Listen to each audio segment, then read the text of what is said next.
Well, let's speak more about the budget delivered today by the Finance Minister. Bring in Dr. Mzwanele Ntshwanti, economist, researcher and lecturer with UNISA, the University of South Africa. We're also fortunate enough to have with us Thokozile, Madonko, researcher at the Southern Centre for Inequality Studies from Wits University. My thanks to you both. Dr. Ntshwanti, if I may start with you. Does this budget, as the Finance Minister was saying, based at least on the fact that there are no income tax increases, does it really put money back into the pockets of cash-strapped South Africans? I think there's two sides to that one, because one, of course, that we know that the middle class has been struggling with the cost of living crisis, and the withdrawal of the tax that were proposed, 40 billion, then is likely to sort of give a leeway and a relief to households. But one can beg a question as to whether this does not entrench the inequality and the structural impediments that we have in our economy, and whether the finance minister could not have thought about reallocating this base in terms of productive employment, as well as creating some investment expenditures, given that our economy is in dire need of creating employment and jobs and reducing inequality. But it then seems that with this idea, then they are following on the path of stimulating demand through consumption in the economy, and that, of course, remains fragile, as we know. So I think, Thembekile, this could have been instead spent on creating jobs and propelling on investments, which our economy desperately needs and has been on a downward trajectory. And therefore, the minister could have perhaps seen better in this regard. And Ms. Madonko, so the minister also said towards the end of the speech today that the budget basically moves us closer, by his account, to a constitutional promise to do all it takes for the people of this country to live with dignity and prosperity. From the detail that we've heard so far, does it do that? Unfortunately, it doesn't. This is a budget that you need to look at. The devil is always in the detail, and it's about the composition of spending.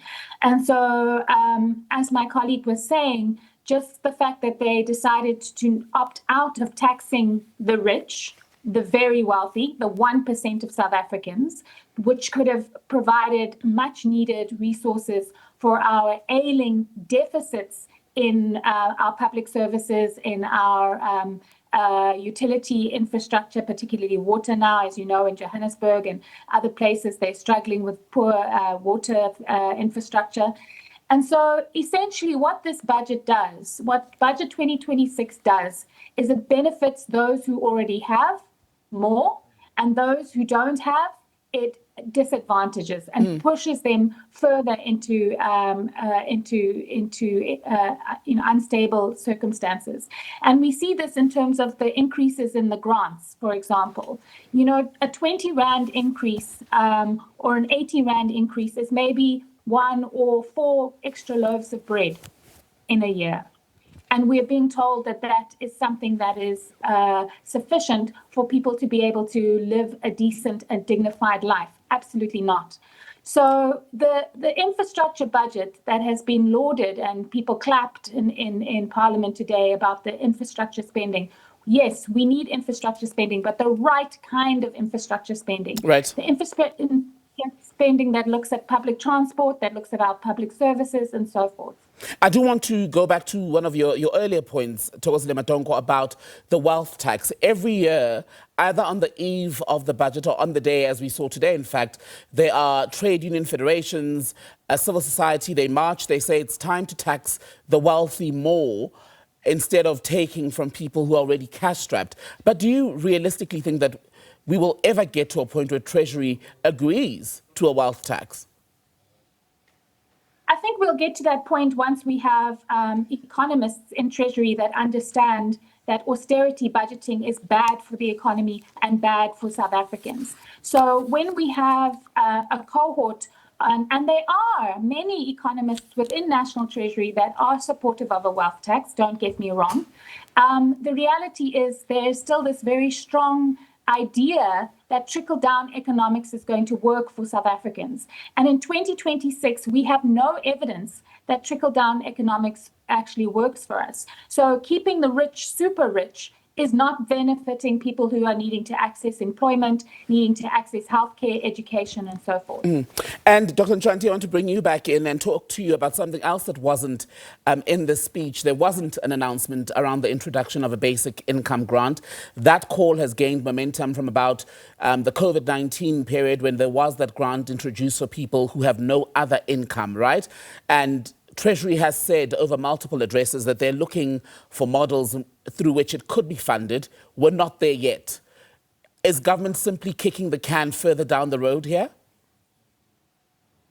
So I think, Thembekile, following what Thokozile was saying, for instance, the finance minister made it clear in their opening that their objective is fiscal stability and building fiscal credibility. And this is seen by austerity measures for you to gain that. And having turned the corner in an idea is that then they don't want to upset that. And the idea is to drive the surpluses. Why? I mean, for the main two reasons we've mentioned here, the idea of withdrawal, the proposed tax on the middle class and the rich, and the idea of, and therefore this idea that you are speaking about of not committing to a basic income grant speaks to the idea that they do not want to be seen to be upsetting this idea of fiscal credibility. And also this idea that they are still going to try to build public momentum around the fiscal anchors and debt stability. All of this is just in many ways upsetting because we are really going down a path, Thembekile, that we've been on for the past 15 years, and they know very too well that it doesn't work. I mean, all of this idea of balancing and chasing surpluses, what has it led us to? To just about less than 2% of real growth. Whereas our economy needs more than 6% growth on an annual basis. So they know this. It doesn't work. You need to channel public resources to productive investment. And you do need to commit to a basic income grant that is permanent. And this is particularly because in an economy like ours, when the unemployment is so high and the inequality is so rife, anywhere in the world, it would only make sense that you would invest in that. Okay. So are you saying, Doctor, are you saying that regarding the BIC, the basic income grant, that the money is there and that it's simply not being spent on the right things, i.e. the BIG? That is correct, Thembekile. That is correct. Because, for instance, you can see with the withdrawal of the tax, that could have been directed into making the basic income grant more permanent. You can see with the surpluses in government, surpluses that could have been spent on this. SARS always spend. Well, the Treasury always underspend, so they project, they under project in terms of fiscal tax revenue. And then they always, you remember last year, for instance, in the last quarter, they celebrated that we had collected more than we thought we would in terms of taxes. Again, because we're chasing to have a primary surplus in the budget and we're not spending and allocating that efficiently. And part of that allocating being the basic income grant. So the money is there. In fact, there is even bigger room now to actually generate more revenue to institute a permanent income grant. Thokozile Madonko, back to you on the issue of the social grants. The finance minister, when he got to that part of the address, this afternoon, said he wanted to make more allocations, especially to pensioners who rely on the social security system. The increases across the various categories of social provision range from 10 Rand, and the highest, I think, the highest increase is about 80 Rand more per month. How much more would have been sufficient when you consider that even for people who work and earn an income, the financial situation in terms of the cost of living has simply become impossible for many South Africans?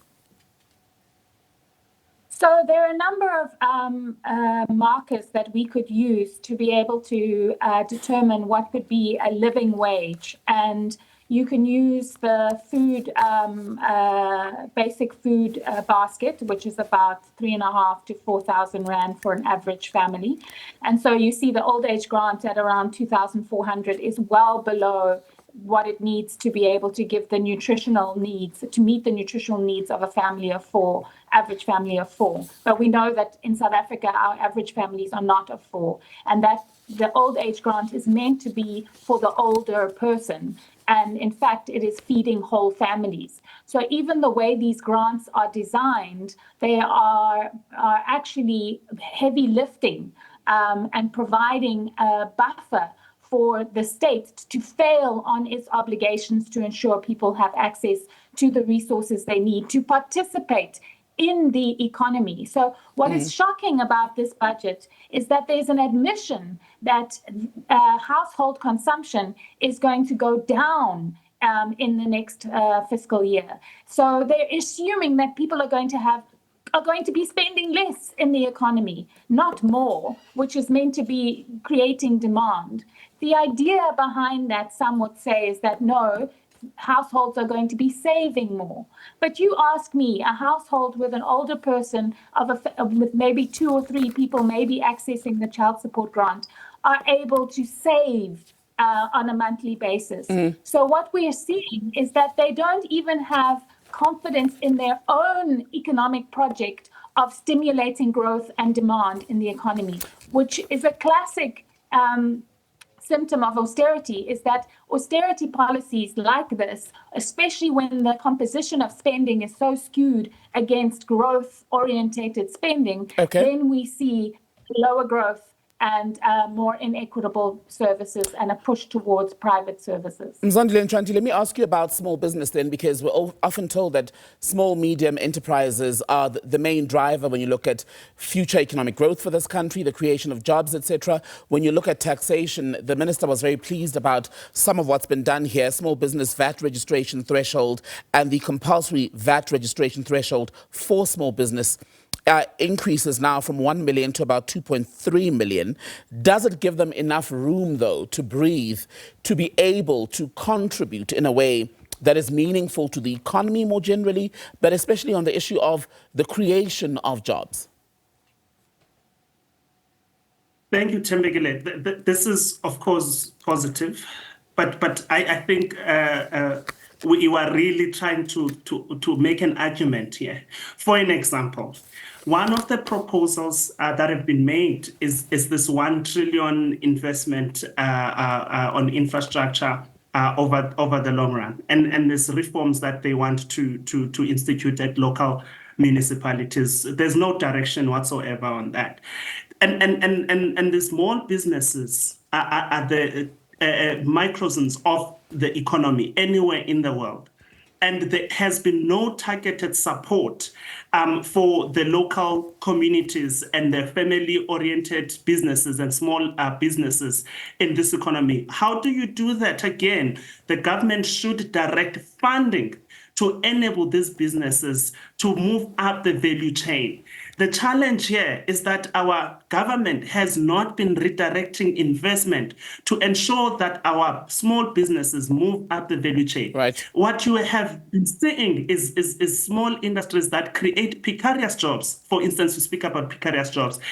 And that really does not deal with the issue of unemployment and inequality and social equity. So this does not move the needle. You need directed public investment through expenditure to be able to turn around the activities in the local economies. Okay. With this tax break, you are not going to see that kind of activity from these businesses, and they're not going to be able to expand and create jobs and move up the value chain. You need an industrial policy that's going to target certain sectors of our economy. Thank you very much, Dr. Mzwanele Ntshwanti, economist with the Institute for Economic Justice. My thanks to you as well, Ms. Thokozile Madonko, researcher with the Southern Center for Inequality Studies. That's at Wits University, talking to us about the budget delivered by Minister Enoch Godongwana today.